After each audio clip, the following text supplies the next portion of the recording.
There's nothing you can do so noble as to intervene in the life of a child who needs your help. Welcome to SkyWatchTV. I'm Derek Gilbert. We have a guest in studio, the founder of an organization that we are proud to partner with here at SkyWatchTV and Whispering Ponies Ranch. He's also the co-author of a book with his wife, Diane, From Despair to an Heir, Reviving the Heart of a Child. He is the founder of Royal Family Kids. We welcome Wayne Tesch to SkyWatchTV. Wayne, pleasure to be here, man.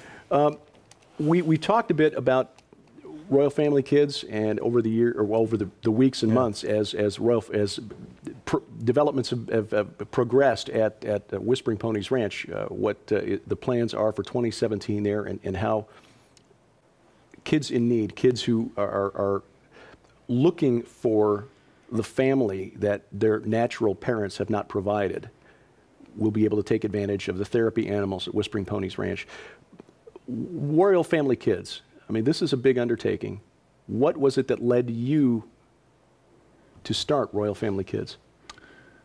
It was a God's call on my life. I think that's basically number one. Number two, I saw the need.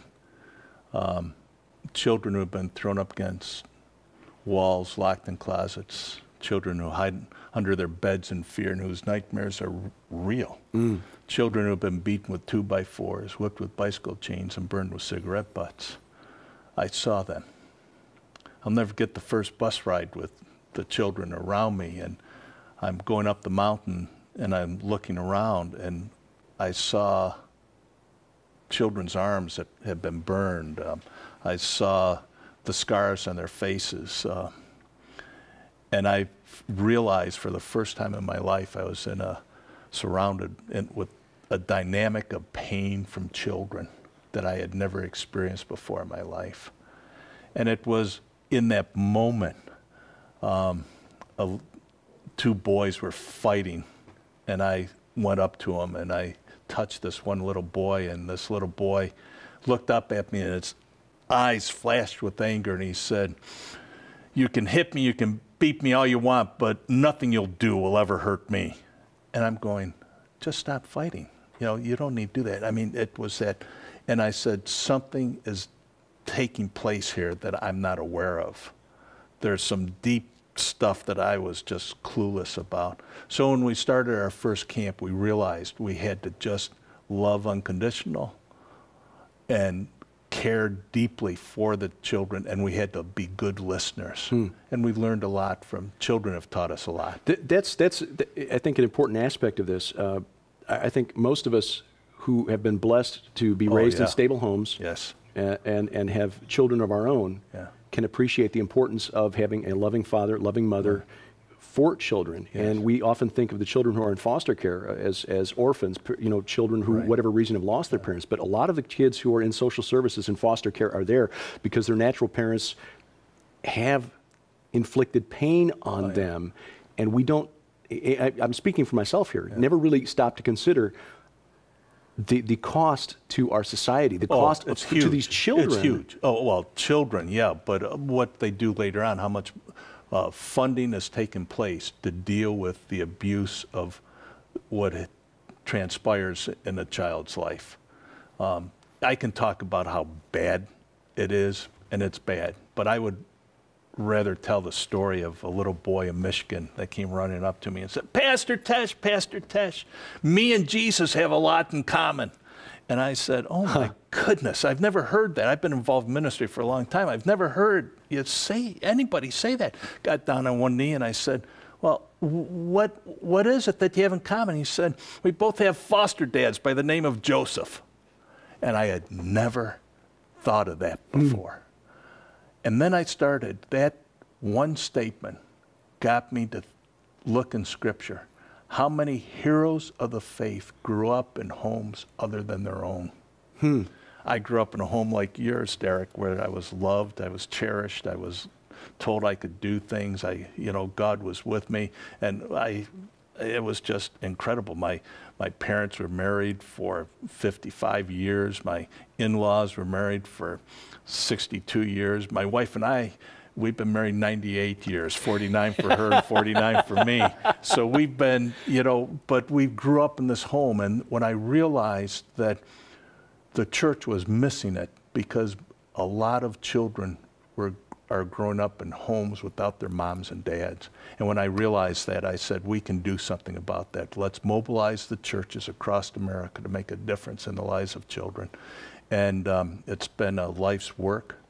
And to be able to see what God has done is just unbelievable. And to be part of the kingdom that he is building with the relationships with people. And to hear, I've been at this long enough now to hear how many of the children are now in their 30s and how they are now married, and they call me and I get an email and they say thank you. So it's just unbelievable. We've had over 100,000 kids go through our program. We've had over 125 adults, 125,000 adults go through our program. And it's just kind of nice what's happened, you know. So I sit back in awe of what God has done. And my wife and I, we started, and God's done everything out. And the joy of being where I am now in the stage of ministry is to be able to realize that people like Tom and Nita Horn have come alongside, and they have a dream with Whispering Ponies. And I was out to the ranch and I saw the ponies, and that they're therapy ponies. And I'm going, I know our kids are just going to love it. It's going to help change their perspective of life. And I can hardly wait to see what God's going to do. Yeah, expand on that, because they're awfully cute. And I know when my mother moved out here with us. She's at a retirement community not far from here, and it was seeing the ponies that kind of sold her on the deal. But how will those ponies make an impact on these children? One of the things that I've read, they just need to have somebody that'll accept them for who they are. And animals just do that so well. And they just can come up and begin to nuzzle and do their thing. And before long, you notice that kids are taking care of them. Because at our camps now, we have a lot of therapy dogs. And the kids, there's a line to be able to go in and be part of taking care of the dogs. That's one of the favorite activities. I can't wait to see what's going to happen with these horses. I mean, this is a brand new adventure. And to realize that what the world is saying they need to have therapy, we're giving them in the Cathedral of the Outdoors, surrounded by God's people with his animals, to make an incredible difference. It is just powerful to be a part of what God's doing. Amen. Well, I know it was...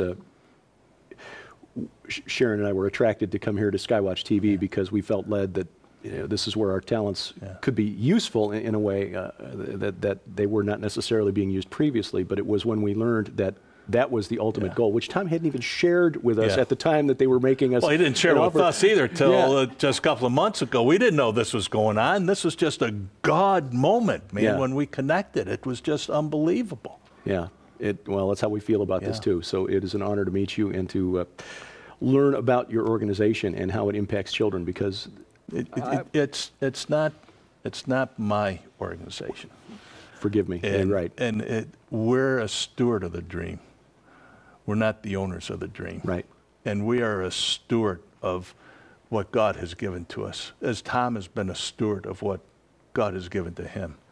And because of that, God has blessed us richly, and it's just unbelievable to be a part of it. I can't wait to be on the balcony of heaven in my purple rocking chair, welcoming the people coming up from Royal Family. It's going to be a joy of my heart. Yeah.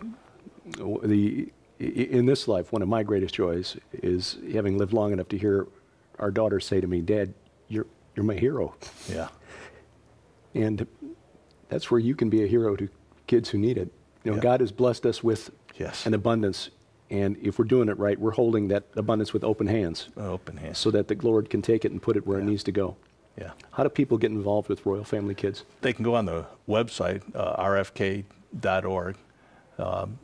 They can check us, or Royal Family Kids.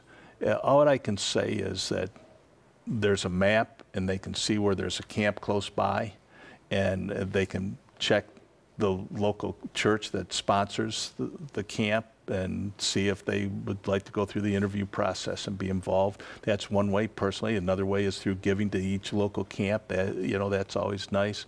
But if they want to start a camp themselves, you know, their church, they'll send some people to training. We've got many roads to make sure that people are well taken care of and that they can be successful in making a difference in the life of a child. RFK.org is the website. Wayne Tesch, the founder of Royal Family Thanks, Kids. Derek. My honor. God bless.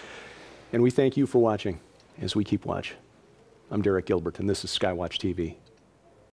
The technology that's changing the modern military is changing the very definition of what it means to be human. SkyWatch TV is proud to offer the important new book from Lieutenant Colonel Bob McGinnis, Future War: Super Soldiers, Terminators, Cyberspace, and the National Security Strategy for 21st Century Combat. Order Future War from the SkyWatch TV store, and you'll also get Never Submit by Lieutenant Colonel Bob McGinnis, the Blood on the Altar audio presentation, The Coming War Between Christian versus Christian, featuring Tom Horn and Steve Quayle. What You Don't Know Will Kill You: Genetics, GMOs, and the Plan to Eradicate Humankind, a special investigative report from Tom Horn and the SkyWatch TV team. And a 2-year subscription to the SkyWatch TV magazine. This is a value of more than $125, yours for just $24.95. Order now by calling toll-free 844-750-4985 or log on to skywatchtvstore.com.